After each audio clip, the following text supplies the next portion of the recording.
amounting to 889 million pesos. Thank you, Mr. President.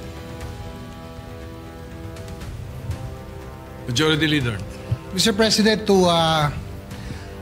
Senator Robin Padilla is seeking the floor for a manifestation of support. I move that he be recognized.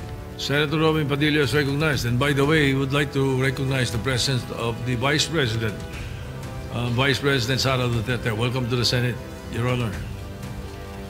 Go ahead, Senator Padilla. Maraming salamat po, Ginoong Pangulo at sa ating pong pinunong mayorya. Ako po'y walang katanungan sa ating ginoong sponsor, Senator Sherwin Gatchalian, kundi ako po'y magmamanifest lamang.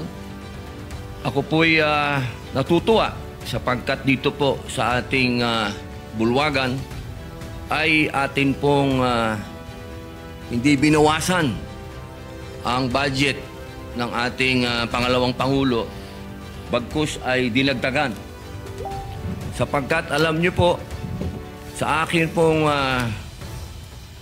karanasan sa tuwing may dadating na kalamidad, kalungkutan, kamatayan, naandyan po lagi ang ating pangalawang Pangulo upang makiramay, tumulong.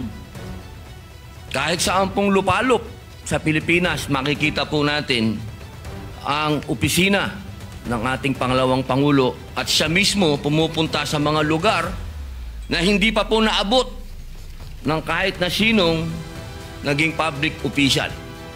Kaya ako po'y masaya at ako po'y nagpapasalamat sa ating mga kasama, sa ating pong sponsor, Senator Sherwin, sa ating pong Senate President, sa lahat po na bumubuo, sa lahat po ng mga senador. Maraming salamat po at hindi po nagmula dito sa ating bulwagan ang pang-iipit sa ating pangalawang Pangulo. Muli po, maraming salamat at pinatutunayan ko po ng napakalaki ng naitulong ng ating pangalawang Pangulo. Maraming salamat po. Thank you. Majority Leader, what is the pleasure of the body?